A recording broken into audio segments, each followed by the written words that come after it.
Hello, I want to welcome everyone to the Power of Our Story. We are a place of safety for our protectors to process the journey together with others that get it. We do this by storytelling as our stories connect us. You don't have to spend years suffering in silence. So tonight, I'm so happy to welcome James Espinoza. He is a law enforcement professional. He's co-founder of the Veteran Mentor Project. He is a United States Army veteran, and he is also a suicide prevention and wellness advocate. And he's going to share his own story along with his program, Writing to Heal the Wounds, the Word Warrior Project, which will be hosted by his nonprofit, the Veteran Mentor Project Incorporated, in January and February 2023. Which will help turn tragedy into triumph, one person at a time. So James, welcome. Well, I'm going to hand it over to you and then we'll have a conversation afterward. Thank you. Thank you for the very nice introduction. Obviously, I don't come with a prepared speech. I do want to kind of shoot from the hip, but I do have a very specific discussion that we want to have tonight. Thank you for the invite. I want to obviously throw a shout out to my wife, who's also the executive director of our organization.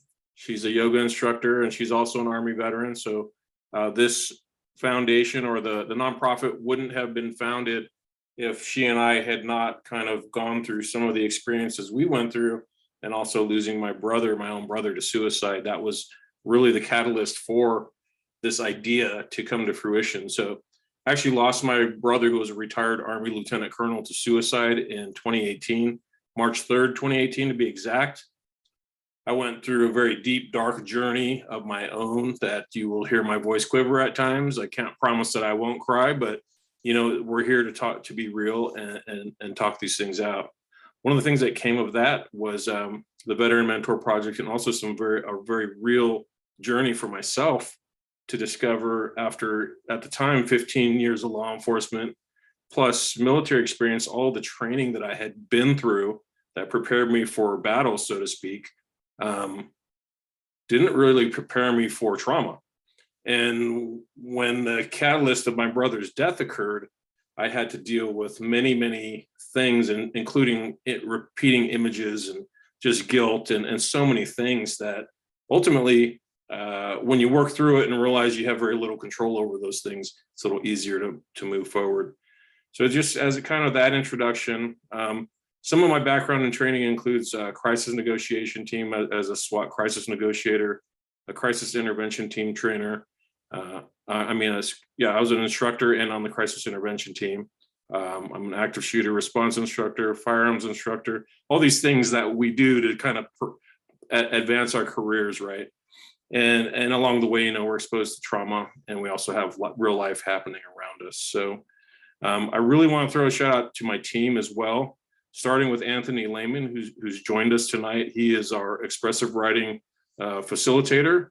I'm excited that he's here, and I'm excited that he's helping us with this program. I have an awesome board of directors. I have notes over here, so I am not looking off screen unintentionally.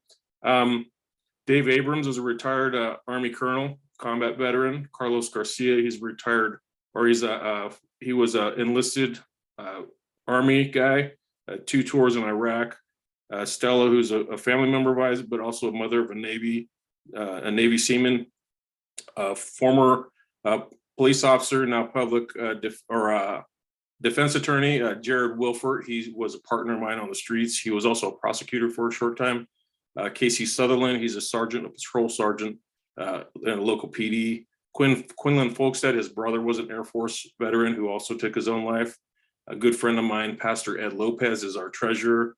One of my brothers, actually Dave Abrams and Ralph Garcia are both my brother's classmates from United States Military Academy West Point. Ralph Garcia is also on my board. And then Perry Steed, who you might have seen on LinkedIn and various social media, who drove all 48 continuous states to raise suicide awareness. So that's our board of directors. And without them, and without this team, and without people interested in caring like you, I wouldn't be sitting here tonight. So thank you for that. Thank you just for sharing all that about yourself. It gives us a good idea kind of where the context of the people that you're with. And well, tell us more about your nonprofit and what you're doing with this writing project. So in a nutshell, the Veteran Mentor Project, what we would like to do, my vision for the organization is to push the value of mentoring. There's a gap that needs to be filled between separation from service and crisis. There's this huge gap where guys and gals are waiting for appointments, trying to figure out what's going on with them, not maybe struggling in the civilian world because people don't quite get them. So I'd like to fill that gap, first of all. That's kind of first and foremost. For me, I've established a program that is built on the 5 pillars of success that I call them, based on mental wellness, physical wellness, financial wellness, relationship wellness, and career wellness. Now, I know SAMHSA has 8 pillars and there's 6 pillars over there and over here. Ours, I really simplified it for our team just to let's look at these 5 areas. And when you talk to a veteran, it's like, where could you use support? And as I found, they'll say, yeah, man, my finances are jacked up. Or they'll say, I could really use some spiritual assistance, right? So SAMHSA adds spiritual in as a 6th pillar. I kind of lump that in with mental wellness because we're non-secular, but we have people that are very spiritual in different ways. So at the end of the day, we have purchased over 15 suits for veterans. I've assisted veterans. We've helped them with transition to get jobs. I've dealt with some crisis situations as well, which we're not a crisis team, but we have access to resources, or we know enough people that are skilled enough. We can talk to them, keep them calm, or just spend time with them. There's a meme that's out there that says, I don't need you to fix what the problem is. I just need you to sit with me in the dark. And if you learn that, if you really understand the value of just being there for someone, that's kind of what that's what I would like us to push. Just be that support system.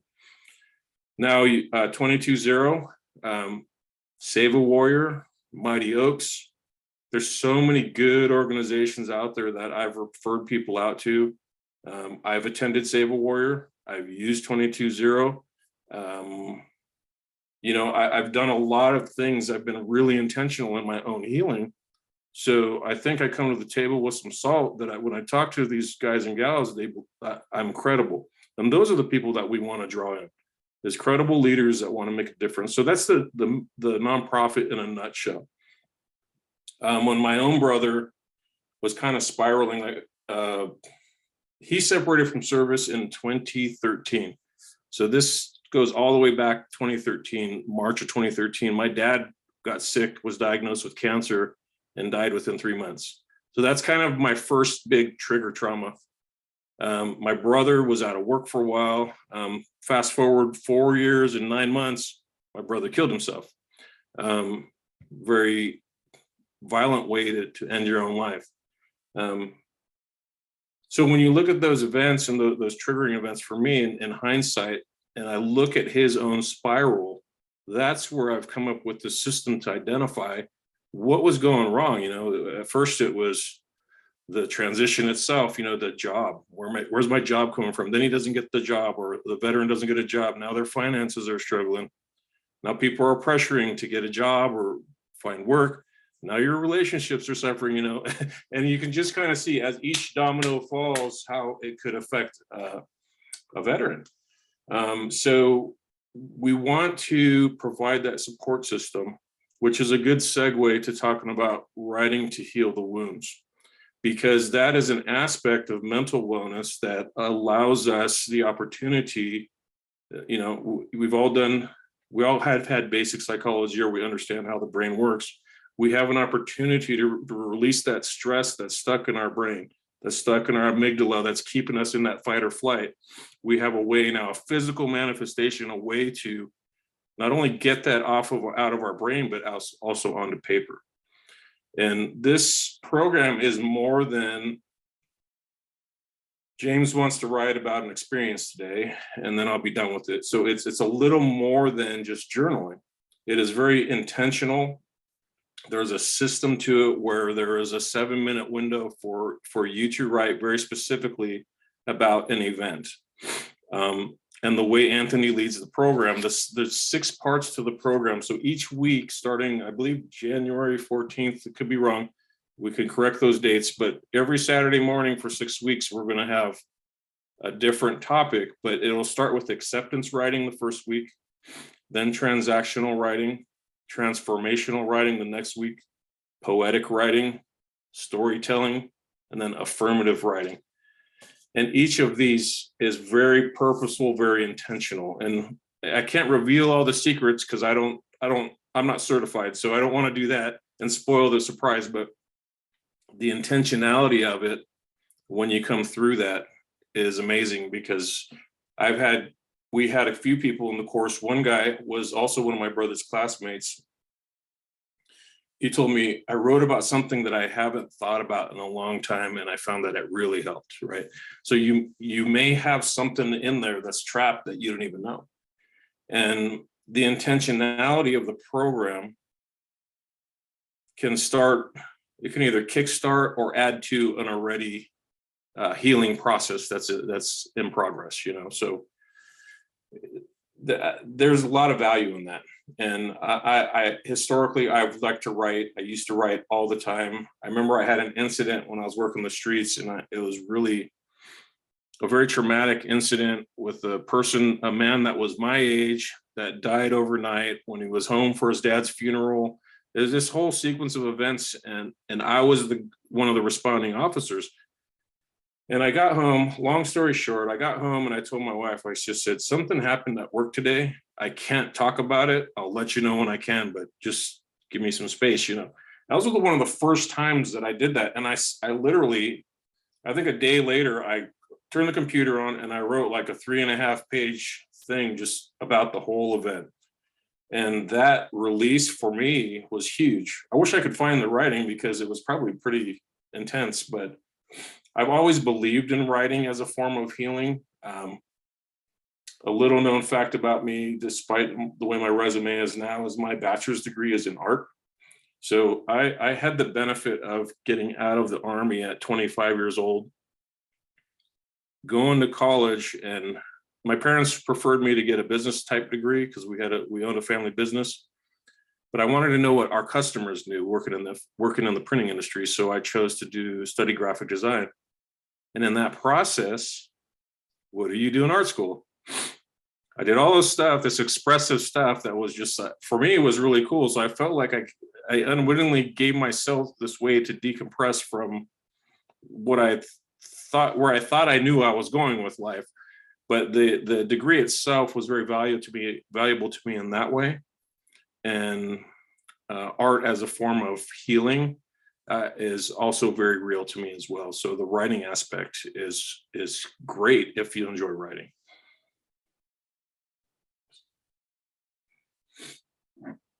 Yeah, that's great. That was a little surprise that you majored in art, but yes, the arts are really a great way to process the journey, isn't it? It is a different way to express, and depending on who a person is, people do connect with the world and they communicate differently.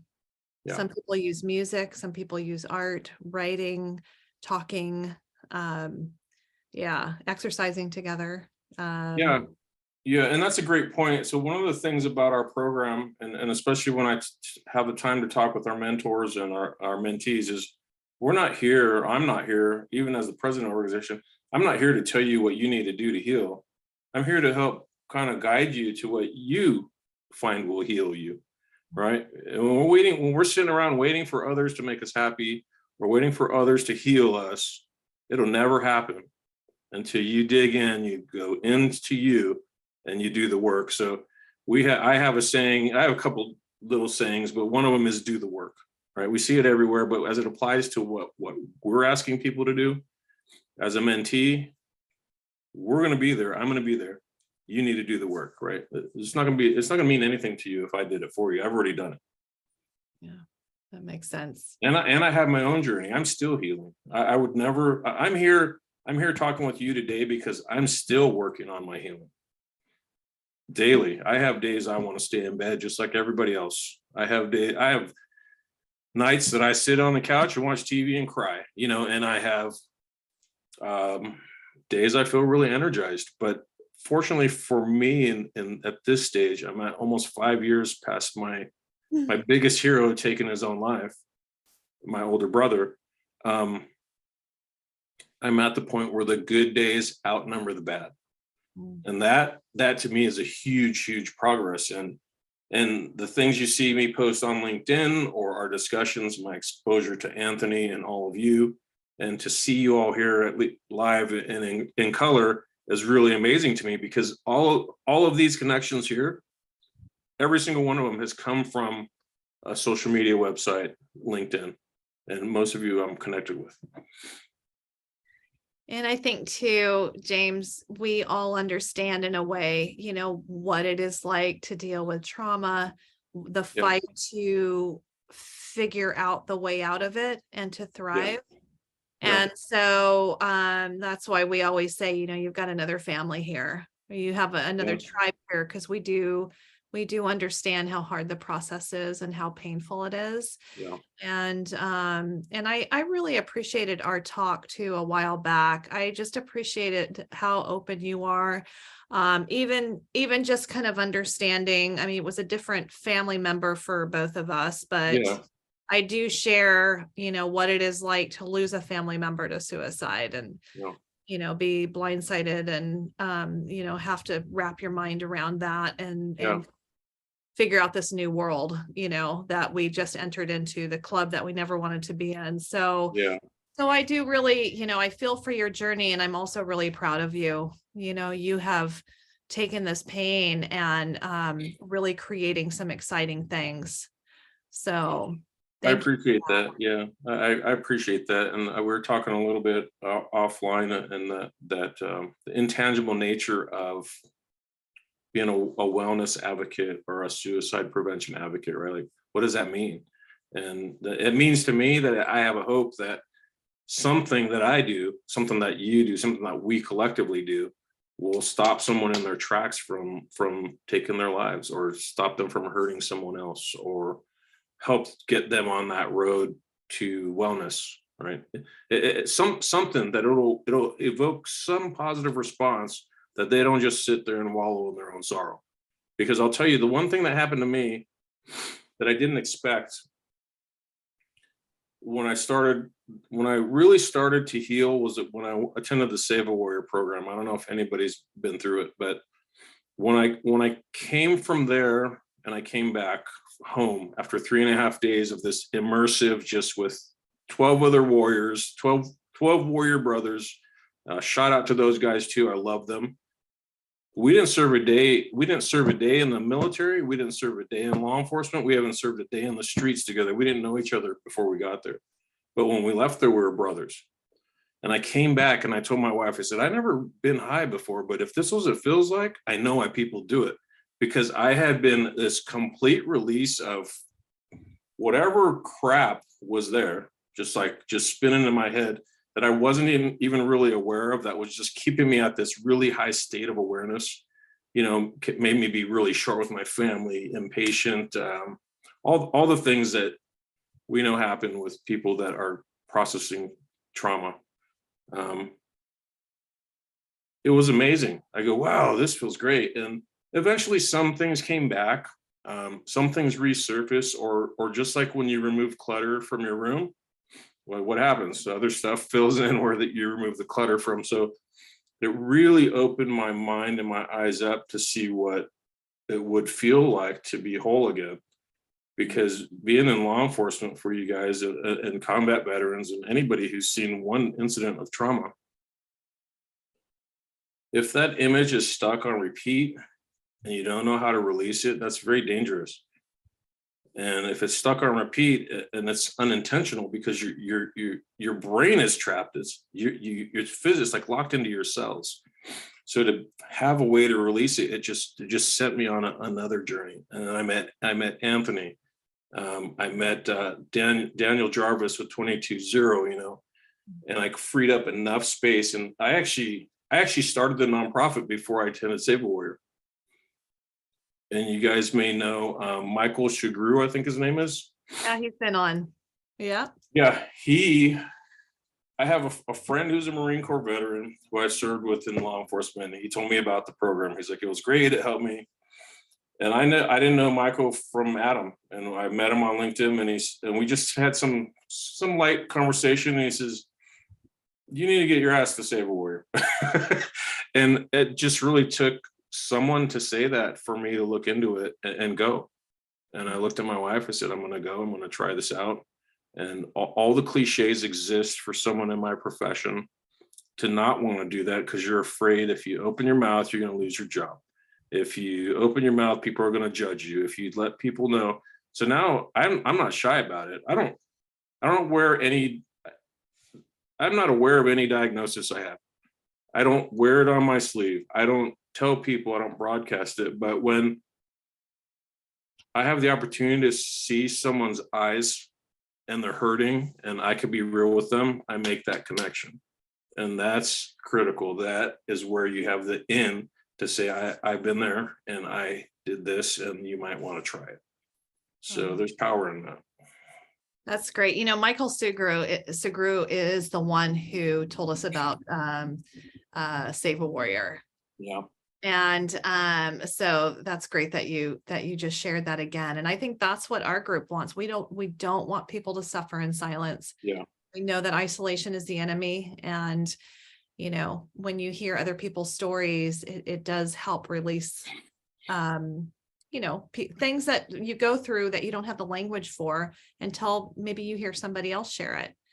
And I mean, there's, so much can happen in community. Yeah. And, so, I mean, I love what you're doing. I am curious, before we open it up to the rest of the group, can you go through like kind of what you think it will look like, or is that kind of the secret sauce that you don't want to share yet about what you're going to do? With the writing? Yeah. Or just kind of like if somebody says, okay, yes, I want to go to your project. I want to be part of it. What does it look like from beginning to end? So if I received a call from someone, in other words, to get help. Yeah. And wants to participate. In the writing program, or be a mentee? So it is two things. There is the writing program, and then there is the mentorship. Yes. So Okay. yeah. So the writing program itself is one element of the overall program. It's kind of like, think of it as a service we would provide. We're hosting Anthony as our facilitator to have another tool in the toolbox. I saw someone mention we're a tool. We're providing a tool in the toolbox for them to heal. And this is very specific in terms of the technique that's used. So if we want, why don't we start with talking about the expressive writing class? And then we could kind of talk about how that might patch into a mentee that we receive. Okay. So I'm going to put Anthony on the spot here because I don't want to reveal any of his secrets. But Anthony, with what we're doing on the Saturdays, what at this level, without getting real depth, what is the process for when we begin the program to the end of the 4 sessions that you do? So I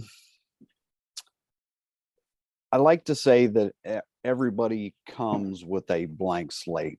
If you've never gone through the experience of being walked through a facilitated writing class, it's going to look different for everybody, because you are prompted by questions. And of course, Sarah and Todd and Daniel, you guys don't know what the questions are when you come to the class. However, like James has mentioned, though, there's an intentionality to it, and that's why there's 6 different sessions. They build upon themselves, right? And it's topical. So he mentioned awareness and acceptance and transactional things, poetic, telling a story. That's what this program's all about, right? Being able to bring those things out. But here's what the research has said, and it's evidence-based. It's not what I do. It's the work that comes through the writing process, but it, reduces ruminative systems. So the tape recorder that he mentioned that goes on in the head, it reduces depression, it reduces anxiety, it reduces perceived anxiety. That would be, the building of anxiety going into a situation even before it happens, right? That anxiety builds. And lastly, so those things decrease, and what increases is resilience. And it's just a beautiful thing that James has experienced and others have experienced, that some of those things will come to the surface and they become real after they've left the mind and gone to the paper, and you could see it and it's real. And that's where the processing takes place. That's the beauty of it. Yeah. So building off of what Anthony was mentioning, I'm looking for what I had written the other day about resiliency. At the end of the day, I know I kind of talked about our mentoring program and filling that gap. And a big part of that gap is helping others find their own resiliency. So I don't remember his name, like Chris, he's at the gym. Daniel has a beer, that's more of mine. But, some people like to write, somebody might like to go running, and it's just taking that and saying, my writing is your running. Let's develop your resiliency and determine at what point are you right now, and how do we help you get to that next level, even if it's a baby step. So I wrote this down the other day after someone had kind of commented about my own resiliency, because I actually think I fail at it a lot. I still struggle with relationships. I still have days I don't want to go to work. But at the end of the day, I still show up. I'm still there for everybody that I've committed to, and I'm still committed to my occupation and my profession and the greater community as a whole, right? So what I wrote was, resiliency is a learned skill. Be intentional, become an expert at being resilient. Commit to winning each day, and be kind to yourself when you feel you have fallen short. Always work to be 1% better today than you were yesterday. Then count your wins today and know that tomorrow is a new day. So those are the things that get me up and out of bed every day. I've had days I cannot tell you. And I don't know if I could say this without crying. Someone take a breath real quick. But I had days where I was literally smacking myself in the face to get out of bed and go to work. Like, get up, do it. You got it, and that's like those 4:30 a.m. runs when you didn't want to get up and the drill sergeant is in your face, or at the academy, you're sucking wind on a run you didn't plan on doing today because you had 2 sandwiches at lunch instead of 1. That's the stuff that builds. That's the stuff that makes us live. That's the stuff that keeps us from dying. And the thing I don't understand about suicide death is, when we're taught to be a warrior, we're taught to win.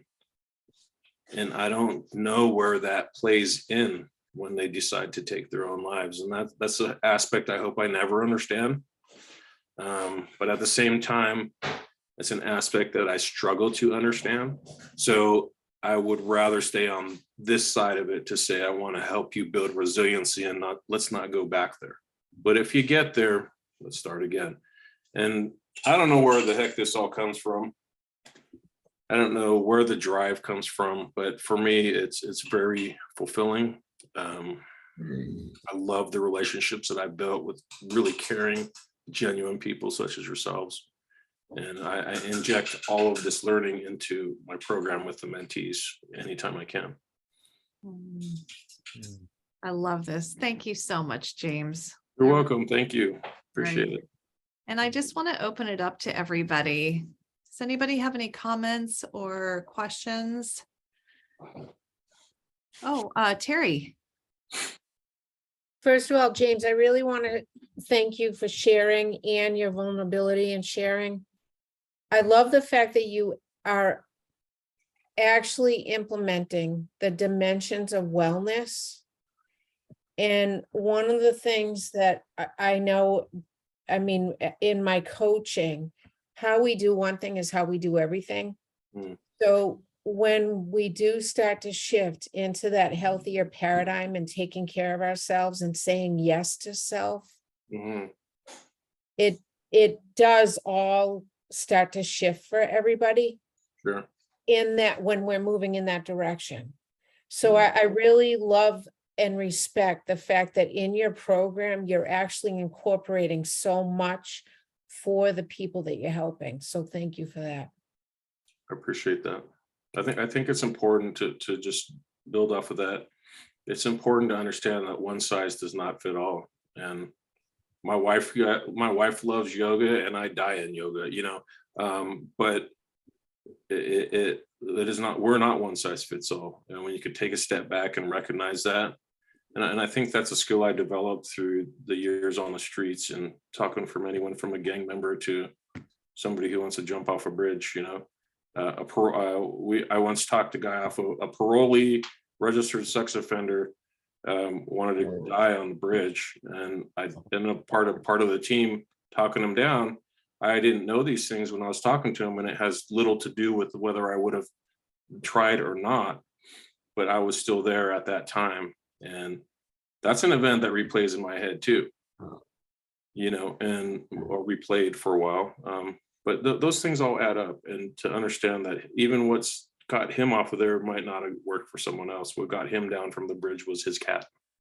You know, everybody loves something, and if you can find out what they love, it might save a life if you can really inject that into their brain. So thank you. Wow, good work. Todd. James, thank you for sharing all of that, and boy, the last part that you just talked about us being trained and it being ingrained to be to win, and how do we get to a point where we're going to take our own lives, and this whole group has heard my story, and I spent a night with a gun in my mouth, and I'll tell you, after so many years of the nightmares, of everything else, it came into my mind that I wasn't going to win. As much as throughout my whole career as a firefighter, you were trained to be the person that is there for someone else.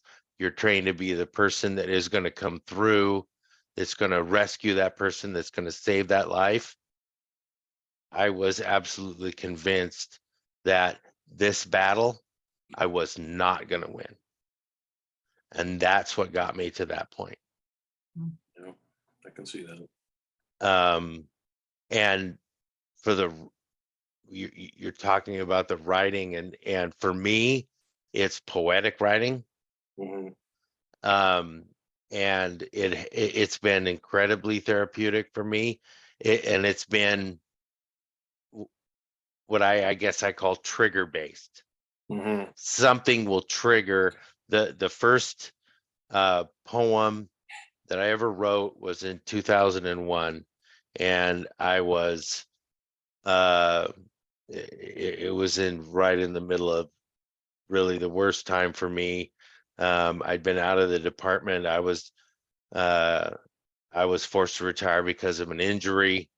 I was in the worst part of my PTSD, 2:00 in the morning, and I have my radio on, and I'm hearing a Des Moines cop getting gunned down, murdered. Wow.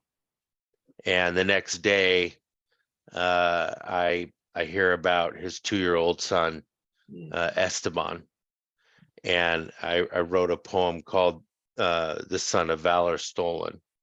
Wow. And since then, poetry has been a very therapeutic thing for me. But it's been something that has been trigger based. I know a lot of the people in the group are familiar with Daniel Sundahl. He's a Canadian firefighter and paramedic, and produces some of the most incredible photographic art that you've ever seen. And his art has, in multiple instances, triggered some poetic writing from me. And so I really think that this thing that you're doing with the writing is incredible, because for me, my poetry, my writing has been a way for me to just kind of unload some of that trauma, and it's really been a big help for me. So I just want to say I think that what you're doing is a great thing. I appreciate you sharing that with me, and I kind of say it tongue in cheek that I don't understand it, because part of me does. There is a reality there, wearing a gun on your hip every day for 18, 19 years, that you know what that is capable of doing, and I do believe in giving credit where credit is due. Is we wouldn't be here if Anthony had not reached out to me a year ago and offered this to others. And he put his heart out there, not knowing me from Adam, but we hit it off and we said, let's do it. Right.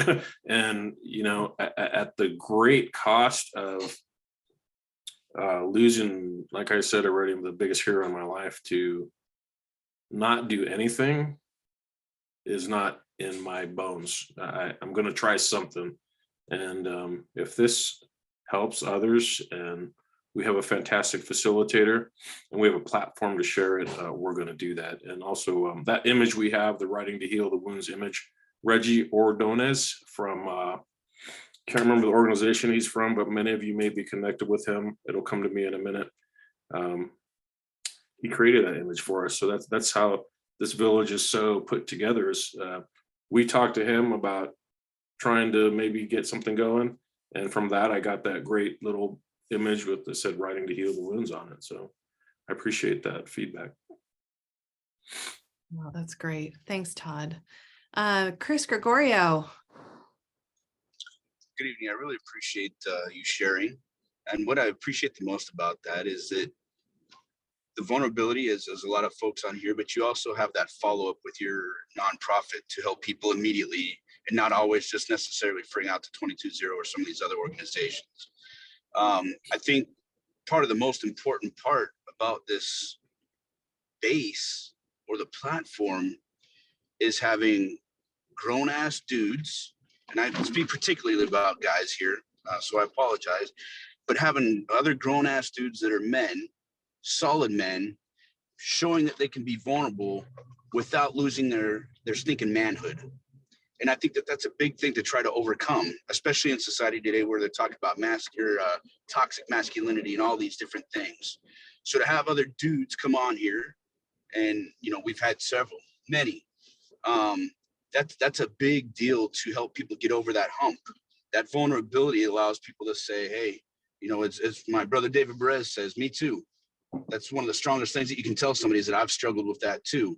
Yeah. And maybe the power of our story is not for them all the time. Maybe your thing helps them out. The journaling, the writing, the poetry, all these different things. To the suicide part, I think that, and this just triggered a thought of me as you said that, we have this culture of winning, but I don't know, maybe there's something there that it's all win or nothing. So that is what Todd said. He felt he couldn't win. Then the only way to handle that was to take control. And that was just enough of a win. And maybe that's something to dissect into or have a conversation about. But I really thank you for showing your vulnerability on here, brother. And I appreciate look forward to connecting with you more. Thank you, James and Anthony. I look forward to it too. Thank you. And in the context that you just put it, and the way Chaplain Todd put it, I think I can understand that context more because I've always struggled with, and I'll be very frank about it. I have felt like my brother quit, quite frankly. The person I looked up to the most, the person whose tail I chased the most, I was his tail everywhere we went. I was 3.5 years younger with him, younger than him. So my parents used to make him take me places, right? I was the little brother, so I was always trying to keep up. And at a certain point, he even told me he felt like I surpassed him, which was never my intention. I never felt like it was a competition, and I never felt like I surpassed him. But in the context of having that final control as the win, I guess, I think I can understand that better than the quitting aspect of it. I haven't succeeded at everything I've tried, and I've had times where I think admittedly I did quit, but from those failures, I think I've always rebounded. And so there wasn't really a true quit. There was more of a regroup, you know. And absolutely, maybe that's means nothing for him now, but maybe that gives you something to look forward or look onto, so that you don't have any, to maybe lessen some of that animosity, some of that hurt, some of that guilt, and all the other feelings that come associated with that of losing somebody close to you. That was, his last for him, and anybody that we've lost to those things.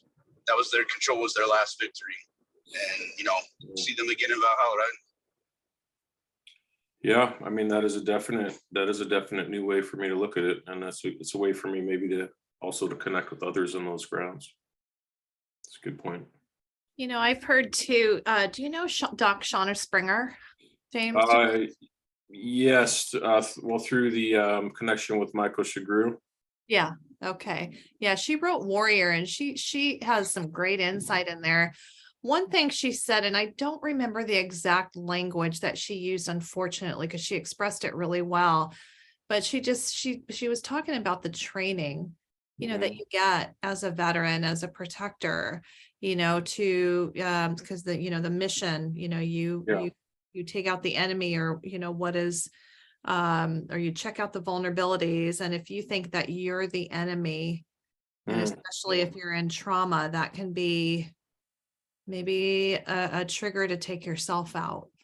Like, when people have a lot of guilt where they maybe don't understand their trauma and they're behaving, maybe in a way that they feel like they're a problem to their family instead of a benefit. Yeah. Maybe that. Sarah, if I could say one more thing on that, it's actually training us as warriors, right? I mean, what's supposed to be at the flagpole of every base? U.S. flag. 45 caliber bullet, a single bullet, a razor blade, a match, and a handgun at the base. So that if you get overrun and there is no victory, what are you supposed to do? We're trained, if you're the last one standing, that you take your own life and you're not going to be taken alive. No surrender. There's no surrender. So maybe there's something in that as well. I've on that note as well, I've thought about it in terms of certain cultures that in the face of defeat, to honor themselves, though they do take their own lives, right? There's at least one culture I know of that the warrior does that once they've have an uncertain defeat. That's crossed my mind as well. And fortunately for that aspect, largely, and what I tell people is we're not a crisis team per se, although I'm crisis trained. I love working with these young men and women that want to come out and just figure it out and conquer the world, right? They're going to have a dark moment at some point, and to have these different perspectives at the deepest level, we hope to keep them above that and on to victory, right? And I think that's the excitement. That's where I get excited. Like, even if they're past crisis, if they've had one where maybe they did struggle, maybe they did try to make an attempt, we've now got them where we can keep them up above there and have someone have a lifeline that they can call on. And one of the big things, and I'm gonna comment on this and I'll be quiet, being proactive as a mentor is like rule number one for me, because if we're sitting around waiting saying, oh, well, my mentee never called me, then we're not doing our job. So as an advocate, as a mentor, as a leader in this industry, so to speak, If someone crosses my mind, I reach out to them. Now, obviously, I can't reach out to the hundreds, if not thousands of people I know, but my closest circle, if I'm thinking about them, there's a reason and I'll reach out. So as a mentor, you have an assigned person who wants to succeed, who wants to win, who wants that victory, right? So let's keep checking in. Don't annoy them, but just let's, if it goes too long, it's our responsibility to check in. And that's where, like, I know the conversation kind of at the end there, I'm sorry for bringing it into this, the kind of that darker area, but the excitement is that we're really working to keep them out of that. And that's where the big victory for me is, that we're working to keep them out of crisis. And that's awesome. Thanks, James. That's great stuff. Paul.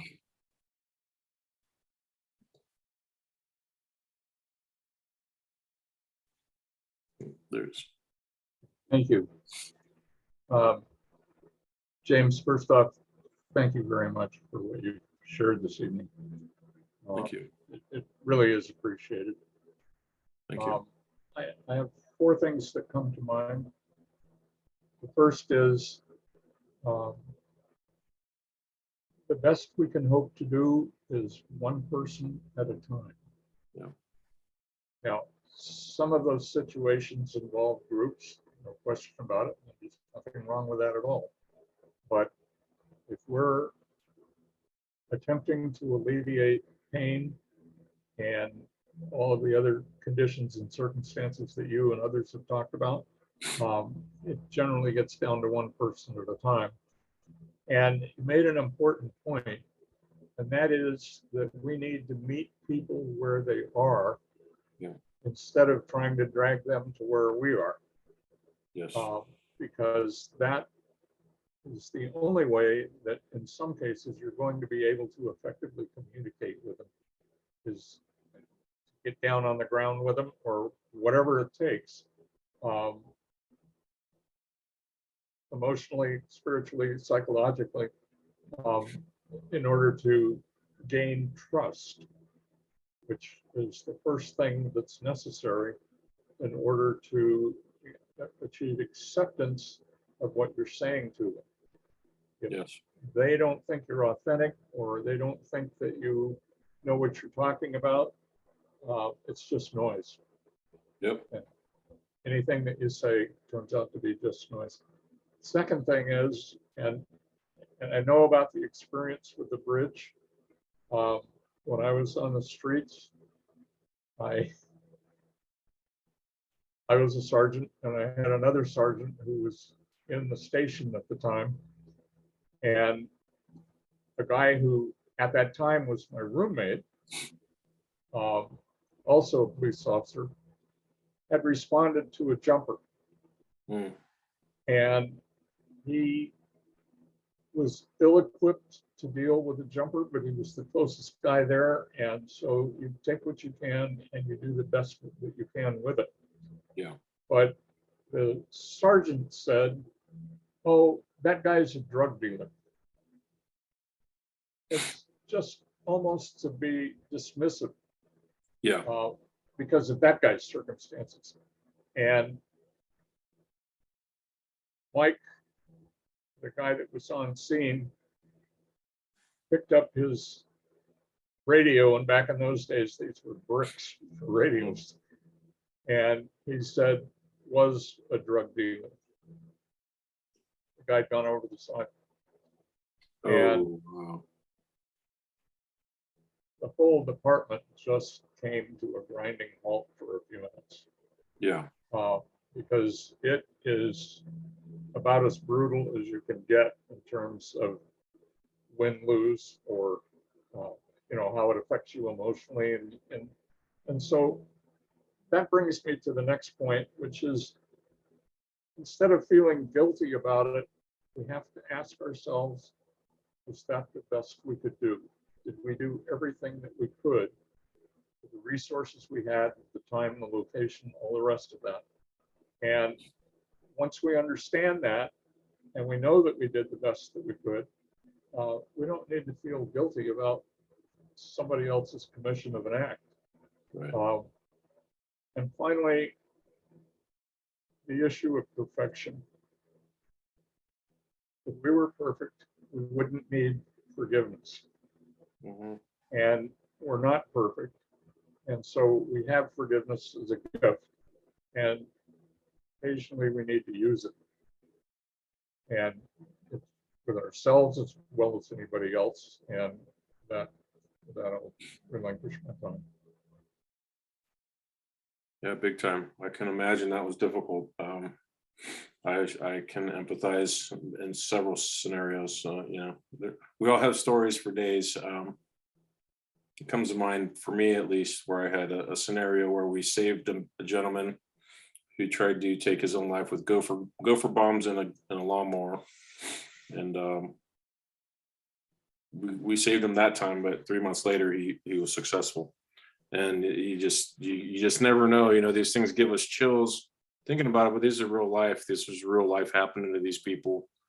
And there's a very human condition, regardless of who they were or who they are, that ultimately their lives, and I think this is what really drives me, is their lives or choice to live or die impacts others. Yeah. I'm an other.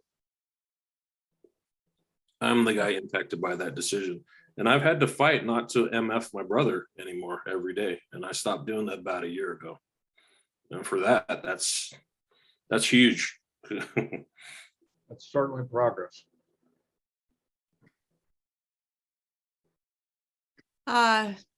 Thanks, Paul. Michelle? James, thank you for sharing your story. I love that you're taking it and doing something productive with it. Thank you. I've been on this PTSD from work-related incident journey for 2 years now, and I've tried so many different programs, just different things to put tools into my toolbox. So I love that you're offering another program that kind of focuses on another area, because for me personally, it's not a one program as a fix for Right. everything. Yeah. I've learned, like, from the power of the story, I've learned some techniques from here. Yeah. From meditation stuff, I've learned other things. So I love that you're doing this. My therapist had guided me through some writing and encouraged me to keep writing. Mhm. And one of the biggest things I learned, you reminded me of it when you talked about how we get that clutter out of our brain just to Mhm. replace it with more clutter. Yeah. And that is so true with the writing, because I had a notebook, and I still have it, but I would write and I would realize, like, I was writing about a trauma from my childhood, or maybe the next day I was writing about the actual incident that caused the PTSD, or I just never knew where the writing was going to take me. So I love that you guys kind of seem like you're embracing that and pushing people, because that'll help work through all the accumulative trauma that people aren't even realizing that they have. Yeah, that's a big part of it. And I can speak from experience that I didn't know where my stuff was coming from. I just knew it was there, and I knew something was very wrong. That was very wrong. And good, bad, or indifferent. Yeah, I'll share this little anecdote with you. I did a podcast a few months ago, maybe 6 months ago, with the Transition Drill podcast with Paul Pantani. Can't remember his Pantani. Sorry, Paul. He's law enforcement, and we got to the very end of this interview, and he said, "All right, so what are you doing for your wellness?" And I looked at him and I just said, "I don't know." But I was already at that next level. I had finished a master's degree program. I had gone to Save a Warrior. I had started the nonprofit. So I had done a lot of things that got me kind of to the point where I could even talk about it. But now I just told him, I'm actually looking for that next thing. And that next thing, part of the next thing is riding with Anthony. Like I said, my wife is a yoga instructor, so I kind of jumped into that with her. Gosh, there's something else we did that I can't remember what it was. I was on the tip of my tongue. But man, there's so many different things you can do. And I would encourage, I tell my own kid, I would encourage anyone, if something interests you, go for it. Just seek it out and do it. you find a new love for something that way. That's great. Thank Thank you. you. Terry. Hope you're muted. On the heels of Chris's comments about the suicidal, with the military, I don't have any military background, but as a police officer for over 30 years, Well, I know for me, when my world got really dark, even how my career ended, it wasn't, my brain went to, I'll show you, I'll hurt me. wow. And it was more of the isolation and feeling like I didn't matter. I mean, I grew up in an alcoholic home, very violent alcoholic home. I was the scapegoat. Falling into that pattern as the first female in the history of my hometown. Wow. Also being the scapegoat in that, I played that role perfectly because I grew up as that. So I don't know, I mean, I do have a master's in psychology and everything, and I do get, like, obviously the patterns, but for what you're doing, just the awareness of the fact that people can go into that mindset of, I will show you, I'll hurt me. Mm. And I know for me personally, when my world got really dark, the only time I actually felt at peace was when I was thinking of taking my own life. Mm. Because to me, that was the only way that this was gonna stop. I wasn't gonna hurt anymore. Yeah. It wasn't, but the flip side of that, and one of the reasons why I didn't do it, is because I knew I didn't have to act on my feelings. Right. So I think that also with that mindset, with where people can go with it. Yeah. I think that's huge. And I really think that last part that you said was actually very poignant. And I think I really, having now only 5 years to process this, I think that I think the pain was too much. And I really think my brother probably wanted to end his pain. Yeah. And I don't know if there might have been an element, I'll show you, kind of thing too, but I'm just not privy to it. You know, I'm a brother. I'm not his next of kin. I didn't live with him every day. I saw him. We had a sport competitive, let's go conquer the world brotherhood. And we're just always encouraging each other. Rarely did we ever, I don't think I ever got in an argument with the guy, aside from when I annoyed him when I was a kid. But as adults, always encouragement. And that's all I knew of him. Didn't know the darker side. He never exposed it to me. I started figuring out toward the end that he would go off radar, and that was my clue. And I started noticing this pattern, and then at the point that it was just too late, you know. And James, touching on that, I have always done that all my life. Like when I fall into that dark place, I would literally disappear for months at a time. Oh, wow. And I would, like, people would not see, and even when people did see me, it was that front, it was that wall went up. Yeah. And that was one of the things, even putting that uniform on, the wall went up. Sure. Yeah. And that's where you needed it. That's where you needed it though. You go to work and now you're on. Right. There was a safety in showing up in that uniform, because you're now, the core of who you are is the same, but now you were in a role. This is my role. This is my costume, and not costume in the sense of I'm pretending, but it's very, very defined. This is me. This is who I am. And man, when you're on the other side getting that call and not the one telling someone that they just lost a loved one, whew, my goodness, you know, it's just a completely different world. And thankfully, I have developed a good tribe. I have a fantastic support system.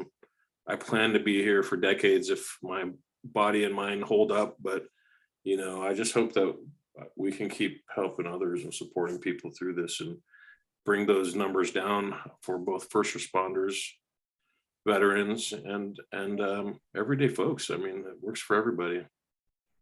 And you know, something, the flip side of that, a little on the therapeutic end. If the roles were reversed, you would have want your brother to live a happy life. Oh, absolutely.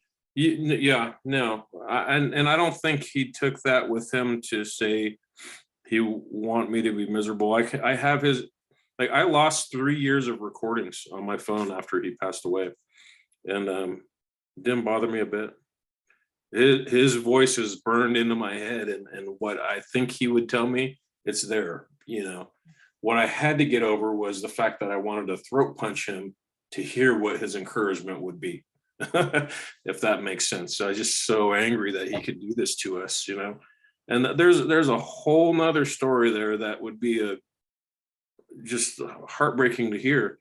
But the experience that I had to do the death notification, I'll leave it at that, for my family, not only one family member, his daughter, my mom, all my family, friends. I carried that for years. I still carry a bit of it, but to carry that, and he did that, that was personal. That was personal that he left for me. Moving past that, you know what? I'm here. I'm living. We're going to save people. We're going to impact lives positively. And that's my goal now. And that's the positive that's going to come out of this. That's the tragedy to triumph, right? Yeah.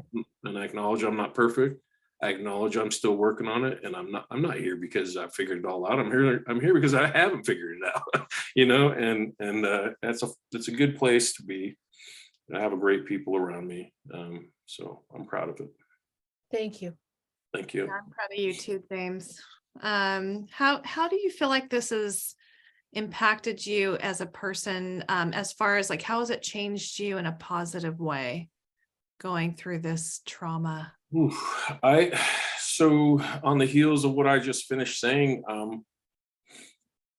there's a certain element of being a man that you look to older men and you wonder why they're just like these quiet pillars that show up at your gatherings. And when you realize that there's probably some hurt in there, I've found that I've kind of turned into that older, wiser, quiet guy that is just kind of waiting to support someone. I'm very much less judgmental. I still kind of am quick to anger at times, but my temperament has become much more calm, and just I think I've really slowed down to look to see the beauty in other people, not physical beauty, but their what they offer in terms of spiritual, or some people call it energy, right? Like what kind of energy are they bringing into my world that would impact me? I slow down to see that. And if I have even someone I have the opportunity to talk to, I will stop and have that conversation. I planted some white roses in my front yard.